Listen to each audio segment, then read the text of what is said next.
beginning of the day, guys. So, today our point of view is why parents should send their children for study abroad. Is it a right choice or a wrong choice? So, today Miss Akansha Sharma is with us to guide us on this and enlighten us with this topic. Hello, Miss Akansha. How are you? Good, Rasleen. Thank you so much for inviting me for the podcast today. So, Miss Akansha, today my question from you is that why we should send our kids for study abroad? Rasleen, that's a very important question nowadays कि भाई हम बच्चों को बाहर क्यों भेजें. अभी क्या है, स्कूल तक तो बच्चे 12th तक पढ़ाई कर लेते हैं, पेरेंट्स इतना ज़्यादा फोकस होकर बच्चों पे ध्यान नहीं दे पाते. लेकिन जब हम आगे फर्दर एजुकेशन की बात करते हैं तो पेरेंट्स के माइंड में बहुत बड़ा क्वेश्चन आता है कि इंडिया में पढ़ाएं कि अब्रॉड में पढ़ाएं.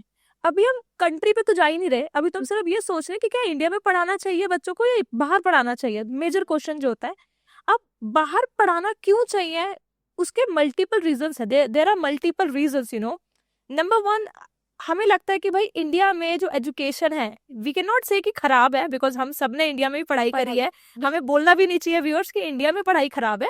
बट आने वाले टाइम में ना जो क्वालिटी ऑफ एजुकेशन होने वाली है ना रसलीन, वो उस लेवल की नहीं है जो मार्केट आपसे एक्सपेक्ट कर रही है. राइट. सो सबसे मेजर पॉइंट आता है थ्योरिटिकल. इंडिया में क्या होता है, फोकस सिर्फ थ्योरी करते हैं. आपको भी पता होगा कि स्टूडेंट्स जो हैं, अगर इंडिया में बैचलर्स पढ़ रहे हैं या मास्टर्स पढ़ रहे हैं, वो रटते हैं, पेपर करके आ जाते हैं. एंड द मोमेंट वो किसी इंटरव्यू पे जाते हैं, कंपनीज में जाते हैं, दे आर ब्लैंक, बिकॉज उन्होंने वो सिर्फ रटा पेपर दे दिया. प्रैक्टिकल नॉलेज नहीं है. तो सबसे मोस्ट इंपॉर्टेंट पॉइंट होता है प्रैक्टिकल नॉलेज. इंडिया से बाहर जब आप जाते हो ना, बच्चा पूरा इंडिपेंडेंट होता है कि जी बाहर जाना है, खाना भी खुद बनाना है, खाना भी खुद है, पढ़ाई भी करनी है. ठीक है. तो उसमें क्या होता है, इंडिपेंडेंस आ जाती है बच्चे के ऊपर. और यूनिवर्सिटीज में क्या होता है कि आपको प्रैक्टिकल नॉलेज पे बहुत ज्यादा फोकस किया जाता है इंस्टेड ऑफ थ्योरेटिकल. वही प्रैक्टिकल नॉलेज जब कल को आप किसी कंपनी में जाते हो, वो आपके लिए बहुत ज्यादा यूजफुल होती है. सो एज पर मी, सबसे इम्पोर्टेंट जो पॉइंट होता है कि बाहर भेजना क्यों चाहिए, that is a major point actually. So basically it's like कि जो हमें अपस्किलिंग आज के मार्केट में चाहिए, that exposure is more available in the foreign universities as compare to India. Definitely yes Rasleen. अगर मैं इस क्वेश्चन का आंसर बोलूंगी, बिल्कुल सही आपने बोला कि अगर हमें एक्सपोजर चाहिए कि बच्चे को बाहर निकलना पड़ेगा, बच्चे को बाहर की मार्केट देखनी पड़ेगी, लोगों से सोशल होना पड़ेगा. Very true. अब मैम यहाँ पे मेरा एक क्वेश्चन और है आपसे, क्या हमें हमारे बच्चों को यूजी पे भेजना चाहिए या पीजी पे भेजना चाहिए? What would be a better choice? That's again amazing question Rasleen, viewers के लिए जो हमारा चैनल देख भी रहे होंगे. सी, बैचलर्स भी बच्चा जाता है, मास्टर्स भी जाता है, बट मोस्ट इंपॉर्टेंट चीज होती है, एक 12th पास वाले बच्चे को ना हम जैसा चाहे वैसा घुमा सकते हैं कि बेटा इस लैंग्वेज में पढ़ना है, ऐसे पढ़ना है. उसका माइंडसेट बिल्कुल वही वाला हो जाएगा. अब अगर एक बच्चे ने इंडिया में बीटेक कर ली, उसने 4 साल स्पेंड कर लिया, we can not change his mindset. We can not. वो स्लोली ग्रेजुअली खुद को चेंज कर सकता है मास्टर्स में, बट वो एकदम चेंज नहीं होगा. So we as a expert और we as a career expert, we always recommend कि भाई अगर आप अपने बच्चे को बाहर भेजना चाहते हो, it's this is a perfect time कि आप बच्चे को 12th के बाद भेजें. उसमें क्या होगा, बच्चा जो नीचे से ऊपर जाएगा, क्वालिफिकेशन करेगा, वो उस माइंडसेट से कर पाएगा. बैचलर्स उसने पढ़ा, फिर मास्टर्स पढ़ा, उसमें क्या होगा, उसको नॉलेज एक्सपोजर साथ में मिलता रहेगा. बट मैम यहाँ पे हमारे जो इंडियन पेरेंट्स की मेंटालिटी है और उनके जो कंसर्न्स हैं, उन्हें लगता है क्योंकि बच्चा इज जस्ट 17 ईयर्स, इमेच्योर है, सिक्योर नहीं है, बाहर सेफ्टी नहीं है, तो उस पर आप क्या कमेंट करोगे? सो रसलीन, सिक्योरिटी पेरेंट्स के लिए सबसे बड़ा क्वेश्चन होता है, बिकॉज वो ये नहीं कि घर से आधे घंटे की दूरी पे डिस्टेंस पे जा रहा है. इवन अगर आज बच्चा दिल्ली से दिल्ली में ट्रेवल करता ना, वहां पर भी हम लोग सेफ फील नहीं करते हैं कि भाई बच्चा गया है, फोन नहीं उठा रहा, तो जी कहाँ है, ठीक है कि नहीं है, चाहे वो मेल हो चाहे वो फीमेल हो. सो यहाँ तो बच्चा एक कंट्री छोड़ के दूसरी कंट्री में जा रहा है, तो बहुत ज्यादा मेजर कंसर्न होता है पेरेंट्स के लिए. इस चीज में हम लोग कैसे सपोर्ट करते हैं, लेट मी ब्रीफ यू. अगर आपको इसमें कोई और क्लैरिफिकेशन चाहिए तो I am very happy to help you. अगर हम बात करते हैं क्या हमारा बच्चा सेफ है, अब अगर आज एक बैच का बच्चा जाता है, बच्चा 17 साल का होता है, 18 साल का होता है, चाहे वो 20 साल का भी क्यों ना हो, सिक्योरिटी इज कॉमन. चाहे 19 साल का बच्चा, 25 साल का बच्चा होता है, तो जब भी स्टूडेंट्स बाहर जाते हैं तो हम लोग बच्चे को अकोमोडेशन अरेंज करते हैं. अब चाहे वो कैंपस के अंदर हो, कैंपस के बाहर हो, बट फॉर श्योर बच्चे के इंडिया से एग्जिट करने से पहले उसका अकोमोडेशन रेडी होता है. ये बच्चा जाके रहेगा कहाँ, नंबर 1. Number 2, security, crime. अगर आप किसी भी कंट्री की बात करते हो, चाहे आप यूरोप की बात करो, किसी भी कंट्री की बात करो, जो क्राइम इंडिया में है, इंडिया से बाहर it's like zero crime. So basically it's very minimum out. Exactly. अगर आप इंडिया की बात करते हो, आप घर से बाहर जाते हो ना, आप खुद को सेफ नहीं समझते, चाहे आप दिन में निकलो चाहे रात में निकलो. बट बाहर आप जा रहे हो, रात के 3 बजे भी ट्रेवल करो ना रसलीन, इट्स लाइक आप सेफ हो यार. आप सेफ हो, आपको कोई टेंशन लेने की जरूरत नहीं होती है. बस हमें अपना इंडियन माइंडसेट चेंज करना पड़ता है. And what about ki which accommodation is better? It's on campus or off campus? Majorly इसमें अगर आप कैंपस के अंदर रहते हो तो वो थोड़ा सा सस्ता पड़ता है, एज कम्पेयर कि आप कैंपस से बाहर रहते हो तो आपको 1 BHK का घर या कुछ लेके रहना पड़ता है. बेटर हम लोग पहली प्रेफरेंस ये करते हैं कि बच्चे को कैंपस के अंदर अरेंज करें. That would be sharing. Sharing में क्या होता है, बच्चे का खर्चा थोड़ा सा डिवाइड हो जाता है. अगर वो स्टूडियो अपार्टमेंट लेता है तो it gonna be very expensive. Okay. So according to you, on campus is obviously affordable and safe. If you're looking for some accommodation related, we can also guide you for the same. We have complete assistance for the same. Right, ma'am? And रसीन, यहाँ पे मैं एक point और add करना चाहती हूँ, मैं शायद मिस कर गई हूँ. अगर हम कैंपस के अंदर बच्चों को रख रहे हैं, डॉम के अंदर रख रहे हैं, या कैंपस के बाहर भी रह रहे हैं, बाहर एक टाइमर होता है. ये नहीं कि आपने अंदर, आप बाहर चले गए हो तो आपको पूछने वाला कोई नहीं है. आपके एंट्री और एग्जिट का टाइम है. That's great. ऐसा नहीं है कि आप इंडिया छोड़ गए. पेरेंट्स के लिए बहुत एक सेफ पॉइंट है. ये नहीं कि आप इंडिपेंडेंट हो. बच्चों के माइंड में आता है जी बाहर जा रहे हैं, बिल्कुल इंडिपेंडेंट है, nobody is there to ask बेटा कहाँ. तो डोमेट्री में अगर आप जा रहे हो तो उन्होंने एक टाइम लगाया जी, रात को 10 बजे आपको इन होना है, अदरवाइज कल सुबह आओ. सो टाइम है आने जाने का. जैसे पेरेंट्स निगाह रखते हैं वैसे डोमेट्री में भी सेम टाइमर लगा होता है. And what about the upskilling, जैसे कि अभी हमने बात करी थी कि बाहर की यूनिवर्सिटीज में बच्चों को एक्सपोजर मिलता है, तो किस तरह की अपस्किलिंग होती है बच्चों की जो इंडिया में नहीं हो पाती और बाहर फॉरेन यूनिवर्सिटीज में हो पाती है? रसिन, सबसे इम्पोर्टेंट जो टेक्नोलॉजी आ जाती है, ठीक है, इंडिया की टेक्नोलॉजी और बाहर की टेक्नोलॉजी में ह्यूज डिफरेंस है, राइट. सेकेंड पॉइंट आता है पढ़ाने का तरीका, थ्योरेटिकल और प्रैक्टिकल स्किल्स.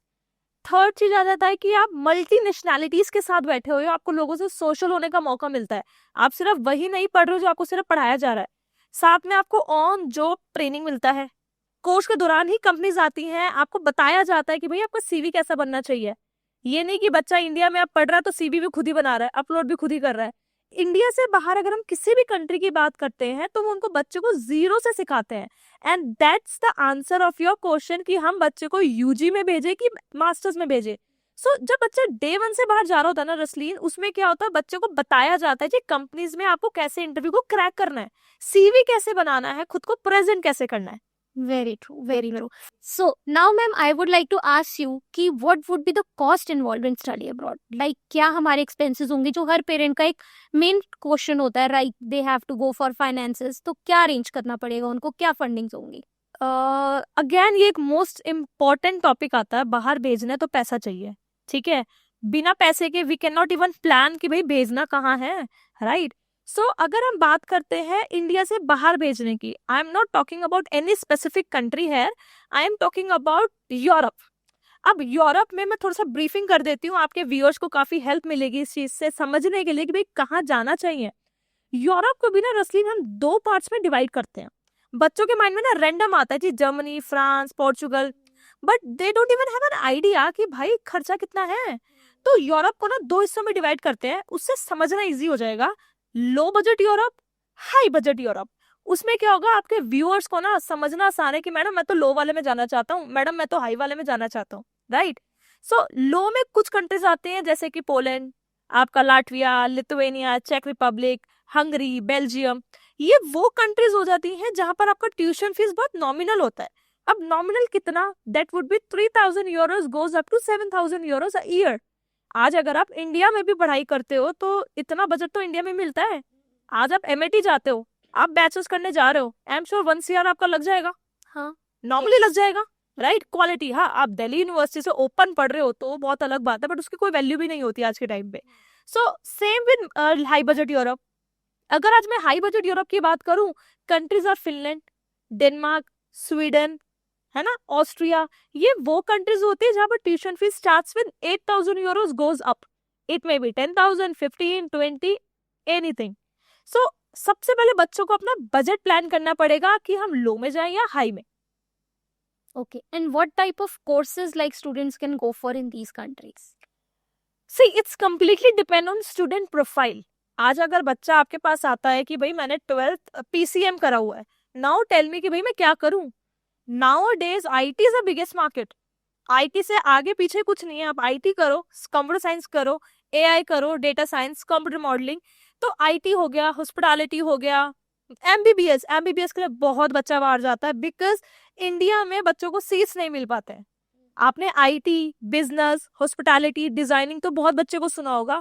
आज के टाइम पे MBBS बहुत ज्यादा बच्चा बाहर पढ़ता है. इसके भी बहुत सारे रीजंस होते हैं. इंडिया में सीट नहीं मिलती है तो बहुत ज्यादा एक्सपेंसिव हो जाती है. नीट में नंबर नहीं आ पाता. तो अगर आप इंडिया से बाहर जाते हो तो आपको थोड़ा सस्ते में मिल जाता है, क्वालिटी एजुकेशन मिल जाता है, साथ में नीट अपीयर करना पड़ता है आपको. उनका कोई डिमांड नहीं है जी आपको स्पेसिफिक इतना स्कोर देना. So no entrance exam required basically. हाँ. So okay ma'am, now my last and final question from you, what all entrance exams are required to study abroad? Roshni, as such no entrance required, but yes, most of the countries ask for medium of instruction. अगर आपका previous education English medium है तो as such no requirement of any proficiency, but India से बाहर जाने के there are some proficiency exam, जैसे कि आपने सुना भी होगा IELTS, TOEFL, PTE, Duolingo, right. ये प्रोफिशिएंसी एग्जाम्स होते हैं. काफी बच्चे, जितना मैं जानती हूँ, एज पर माई एक्सपीरियंस, काफी बच्चे डरते हैं. आई डोंट नो आपके पास भी ऐसे बच्चे होते हैं कि नहीं होते हैं कि मैम IELTS नहीं करना. ऑप्शंस बहुत सारे रसलिन without IELTS, but as per me, as per my experience, I just wanted to tell you can say highlight, आने वाले टाइम में ना IELTS एक बहुत मेजर इंपॉर्टेंट रोल प्ले करने वाला है. इट्स बेटर कि आप IELTS करके बाहर जाओ. It will be an add on point. अगर यूनिवर्सिटी को नहीं चाहिए, एम्बेसी में जरूरत पड़ सकती है. आने वाले टाइम में हर कंट्री में IELTS एक बहुत इंपॉर्टेंट डॉक्यूमेंट हो जाएगा. सो इट्स बेटर, अगर आप भी स्टूडेंट्स को अप्लाई करवा रहे हो, चाहे यूनिवर्सिटी की रिक्वायरमेंट है कि नहीं है, at least they should appear. At least they know कि what skill they have in that इससे क्या होगा, they groom their self. a profile enhance. Exactly. आप एक IELTS का पेपर आपके फाइल के अंदर होता है ना, इट्स लाइक एम्बेसी और यूनिवर्सिटी का माइंडसेट होता है, भाई पढ़ने वाला है. बहुत बच्चे होते हैं जी MOI दे दो, MOI दे दो, विल हेल्प यू. ऐसी कंट्रीज है बहुत सारी हैं जो आपको MOI पे मिल जाएंगी.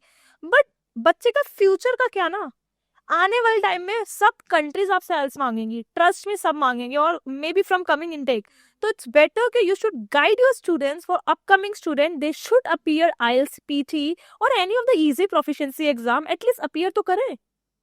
Okay, so basically this kind of exams will help you in your profile enhancement. So the stronger your profile, the stronger are the chances of acceptance and the stronger are the chances of visa. So for more such informative sessions and more information related to your queries, do ping your queries in the comment box and follow us for more information.